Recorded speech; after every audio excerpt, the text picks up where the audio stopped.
Well, here we have this headline right here from Medical Press. Should we be worried about the XE variant? Maybe not yet, but hybrids will become more frequent as COVID evolves. And I think I said this on the last video. This is what the media wants. They want to push the fear. But let's see what it says. A new hybrid COVID-19 variant dubbed XE has sparked fresh concerns recently. XE is a combination of the highly transmissible BA.1 and BA.2 Omicron variants and was first detected in the UK in mid-January.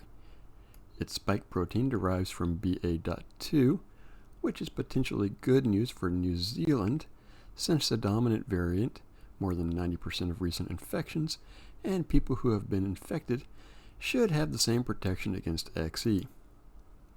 Globally, around 750 viral genomes have been assigned to XE so far. The variant has mainly been detected in the UK and now in a handful of cases elsewhere, including Thailand and US, most likely due to travel-related spread. And gotta constantly hype it up. No, COVID bad, because people are losing, they're losing focus from it, and the media can't stand that. But let's see. According to current estimates from the UK, XE has a slight transmission advantage over BA2, 5 to 10%, which would make it the most transmissible subvariant of Omicron identified to date. Notice all of these are always more and more transmissible. XE has not been assigned its own Greek letter yet. For the moment, it belongs to Omicron until significant differences in transmission and disease characteristics, including severity, are identified. And got this tweet right here. No hello from the land of 5 million COVID cases. What is that? UK? Yeah, I disproved that one last video. No. I don't know where they got 5 million COVID cases, when every place I saw it was much, much less. And it goes, so far there's not enough evidence to draw solid conclusions about XE's transmissibility, and there's almost no data about its severe or ability to evade immunity. No evidence about transmissibility, but yet they said has a slight transmission advantage. So which is it? Again, this constant, you don't know what to believe anymore with these things. No. Now hybrid variants emerge.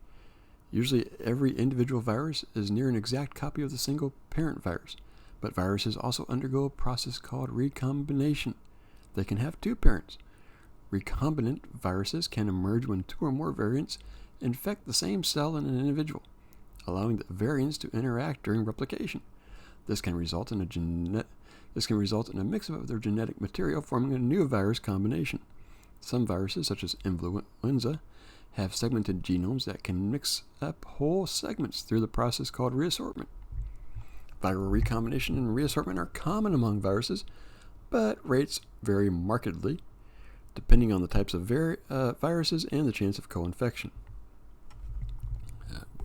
More than 2 years into the pandemic, and with highly infection rates globally, SARS-CoV-2 recombination is both more likely and more easily detectable than during earlier stages. The global Omicron wave has seen a rapid increase in COVID prevalence, which increases the chances of co-infection and gives the viruses more chance to recombine. We are also more able to detect the recombination than we were previously early in the pandemic. There was little genetic diversity in the COVID virus, and recombinants looked more like non-recombinants because the two parent viruses were close to identical. But now there are several genomically distinct variants infecting people in the same area, making recombinant genomes a lot easier to spot among the millions of genomes generated to date. Viral recombinations will likely play an important role in the ongoing evaluation of COVID-2. COVID. This is, I mean, they're talking about XE and there's XA, no, I think, right here it says XD, there's even XF, which is from Delta and BA.1. I did go through this a bit with one earlier. Yeah, XD was detected in France. Yada yada. Should we be concerned? There's not yet any evidence suggesting recombinant viruses are more of a public health threat than other variants, but they should be closely monitored so that we can understand if they induce changes to the virus transmissibility, disease severity, or ability to escape vaccine-induced immunity protection. One thing they should add to that, not just vaccine, but natural immunity as well. Notice that they always kind of skip out on natural immunity. Can't talk about that one. And they go on, no need to be concerned about XE, but we need to continue surveillance on a global scale to spot new variants. And here's, these last two are what the best approach to limiting rate of new recombinants or other variants emerging is limiting the spread of the virus. Despite widespread acceptance around the world that COVID-19 will be with us for the foreseeable future, we can still employ protective measures to slow and suppress the virus. These include regular testing, isolating when we're infectious, and wearing good quality masks and improving ventilation. This is just, I was just up earlier, they talked about the influenza. The flu is actually, I think they can trace that back to the Spanish flu of 1819. Probably actually came out about World War I. We're still worried about it. No, we still get it. Every year they put out a new vaccine for the older people so that they can get protected. And no, they're not going to beat COVID. They couldn't beat the flu, and COVID mutates even faster than the flu. It's just not going to happen. This entire thing, no, they kind of have a little bit of a doubt here. No, it's time to stop that doubt. It's time to go full tilt with this part, and that's the only way we're getting over it. No, if we didn't have all these medical things, and I think we probably we'd be close to being over it.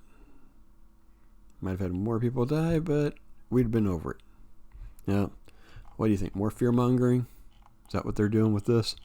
They're really trying to come out with this XE variant. No, it's more transmissible, but we're not sure it's more transmissible. No data on being more infectious, but it's almost like they hope it is. Now, I get the feeling from these people that do this type of stuff, Jenna, David, and Jope here, that they want it to be. Now, that's just my thought. Let me know what you think. Grid 7. I'm on Yahoo. On YouTube. Come on over to Rumble. See me on over there. And I'll see you next video.